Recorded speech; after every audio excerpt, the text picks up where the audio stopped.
Welcome to the World Health, Fitness and Wellness Week organized by the Fit Summit.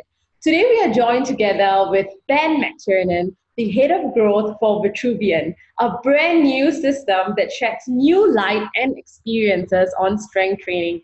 Hi Ben, how have you been? Hey Sarah, nice to meet you. Hi, it's so nice to have you on board with us. We're so honored to be doing this interview with Vitruvian. I can't wait to hear you speak a lot more on this product. So I'm going to dive straight into the first question. How has the last few months been for you? Yeah, pretty crazy to be honest. It turns out that launching a kind of global connected fitness product in the middle of a pandemic when you can't travel is pretty difficult. Fortunately, we've managed to make it work, and it's been really amazing to see the feedback we're getting from customers. I mean, shipping this product to people all over the world and just it literally blow their mind when it arrives is something that gives us a lot of energy and has really galvanized the team around getting this out there into as many people as possible.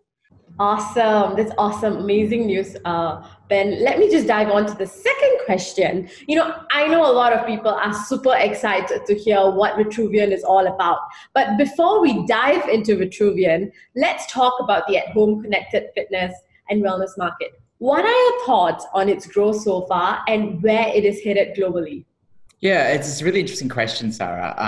The way we think about that is there's been this world where fitness fads have come and gone since the dawn of time.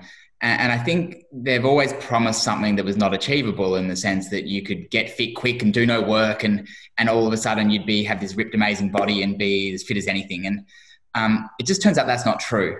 I think where connected fitness differs from the fads of days gone past is that it offers something a little bit different. And that offers the ability to connect and socially connect with other people that are doing the same thing. It offers the ability to compete with yourself, not necessarily with others. And those two motivations are really positive type motivators to humans. And unlocking that makes the offering of connected fitness just different from what you could otherwise have got in the past. And it just opens up fitness to a lot of people who aren't comfortable going to a gym or aren't comfortable going to a class or don't have the time or availability. And so it just brings fitness to the masses. And that's what we're really excited about. Thank you so much, Ben, for answering that question. I have to agree with you, especially during the pandemic, the at-home connected fitness market just bloomed and there were a lot of over-promises and expectations in the market. So thank God that you actually set the standard right in terms of the growth. Moving on to our next question. What reflections have you taken from market activity and how are these being built in the future plans for Vitruvian? Yeah, it's an interesting one. So kind of stepping right back, when we decided to make Vitruvian, we had a kind of fundamental choice. And that choice was between just digitizing weight and making weight with metal, with motors and drives and gearboxes behave like physical weight. Or we could have sat there and gone, okay, well, the ability to use algorithms to drive the amount of resistance that is applied to resistance training just unlocks a whole range of different possibilities. And we chose to go that other way. And we did that for the fundamental reason that we think it's just a more effective and more interesting way to train. When you look at what's happened in the market in connected fitness, there's been a bunch of companies that have come into the market. It's getting increasingly crowded. I think where we differ in how we've tried to build our plans differently is we've tried to not stick to the old paradigm of just digitizing a physical experience. We've tried to create a new experience, which is different and is enabled by this technology, which is just positions us a little bit different from some of the other players and what they've tried to do. And this market is big enough for a lot of different types of exercise modalities to coexist. And so we don't think there's a winner-take-all solution. We do think that the way we've approached it is unique and different, and that makes that there's a large number of people that are using it already that kind of see that. I think that's really interesting from our point of view. Why do we do that? And so we're trying to solve two main things. And the two things we're trying to solve is time under tension, of the time of the range of motion that your muscles are under tension, and then what is the maximum weight you can lift. And every rep in Vitruvian, you've probably seen this when you tried it, Sarah, is that it feels like a struggle rep. The machine will work you very, very hard, and it's designed to make it difficult for you, which is great because it just means it's a very effective workout. You don't have to spend as long doing it. You have more load and more time under tension. and you come out of it feeling great. And so that's how we've approached it. And everyone's got their own take on how to do connected strength or connected fitness. And our take is to make it the most efficient, engaging workout that we can, and use algorithms to develop a new way to train, which we think is pretty exciting. So the other thing I think is really interesting in connected fitness is a lot of the other market participants have come at this market and been a bit hostile to the existing fitness industry. It's all about automating the trainer. It's about the death of gyms, all those kind of things. We think about the world a little bit differently. Our kind of almost perfect solution here would be for trainers to adopt the technology and use it with their clients. We think the existing fitness industry brings a lot of things outside of just pure form coaching and other things that various other companies are trying to automate. And we think that working with the grain of the industry is actually the best way to reach the most people. And we want to meet people where they want to train, not tell them that they should train this way or that way. But fitness is a very personal journey. And we think that actually enabling people to have their own journey and kind of adapt the technology to what they're trying to do versus tell them how to train is the way we'll ultimately be successful. Thank you so much, Ben, for answering that question. I have to say, I've experienced the Vitruvian myself. It is no easy. It's not like some people might think because it's just a platform, it might be easier than in comparison to the normal strength training or weights training, but it is seriously time under tension. It is very difficult, and I enjoyed the experience overall. So thank you for giving us the opportunity to actually try. And when Vitruvian comes in the market, I'll be like a personal advocate for it because it's really, really great. Thank you for sharing that, Ben. Moving on to the next question. Now, Vitruvian is disrupting the traditional model of strength training. Tell us a little bit more about the platform itself. Yeah, I mean, when you think about disruption, we don't think of this as disrupting gyms. We think of it as disrupting metal weight, just for clarity. So we think that training using algorithms and motors and drives is a better way to train than physical weight. I mean, metal weights have been around since the Iron Ages. They haven't really changed. And it seems a bit odd to us that why wouldn't you use technology to improve that process versus throwing around hunks of metal? So that's the starting point. The platform itself, the current model does up to 180 kilos or 400 pounds of resistance, half on each handle. And that is managed through some settings that you choose when you start an exercise, or it adaptively changes as you lift based on what you've demonstrated that you can do. So the weight does not stay the same. It changes about 40 times a second. There's a few different modes where you have it load at the top, or you can have it load at the bottom. You can have it load when it goes quickly. You can have it do just the eccentric range of motion. And we have a few different ways of training so that you can train in a very advanced way that previously was really only available with pieces of equipment that cost $30,000 and were in professional sports club gyms, now available in your own home for a lot less than that. And that's pretty exciting is the way we see it. Thank you so much, Ben, for answering that question. I have to agree that most of the traditional models of weightlifting has always been using like iron and nothing else. Improvements has been done from there. So like it's interesting what Vitruvian has brought about this change. So thank you for sharing that. Moving on to our next question. We hear Vitruvian 2.0 or V2 is coming soon. What additional features and innovations does that include? Yeah, so we kind of think about this a little bit like a mobile phone in that every year we'll bring out a new hardware version and refresh with little tweaks. V2 is not a huge change to version 1, and so it's more of an evolution rather than a revolution. But we're super excited about a couple of features there. One is at the moment the current device is a little bit heavy in the low end of the range, so below about 5 kilos.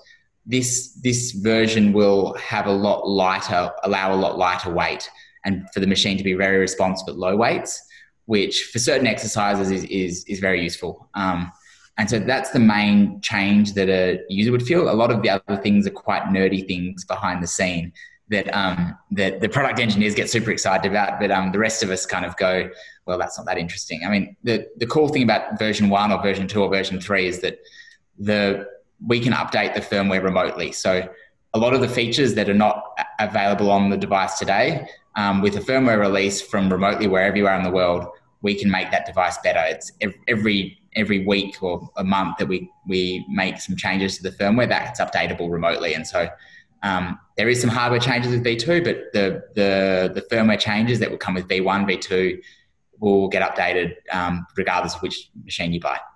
I assume that there's going to be a lot of developments that can be done even when you are like millions of miles away, and like just being able to make those advancements from just one tap. So I'm looking forward to it. Thank you so much for sharing that. You are entering a fast growing market with billions of dollars being invested globally in a new startup. How are you going to compete? And how does Vitruvian's value proposition differ from other larger companies? Yeah, it's a really good question. So I think kind of the genesis of all of this comes down to product differentiation. There is one or two other connected fitness devices that kind of have some similarities to what we're doing. We've designed the product in such a way that it intentionally does not go onto a wall. That is not a decision we took lightly. It's a really important decision, though, not only from a user experience point of view, but from an ability for us to ship it to people and people to unpack it, plug it in, and it works. They don't have to choose a location for it. Similarly, we also chose to not put a screen on the product. We stream to the TV, and so if you've got a TV in your living room, you can see behind me, I've got my TV there, and actually I think you can see there's a Vitruvian on the floor behind me, which is where I work out every day, and that's a great experience. I'm 2 meters away from the TV. My classes stream to the TV, and it's a great experience. The third thing, which has not been on a wall, which has enabled us to do, is it's enabled us to put 2 motors in the device.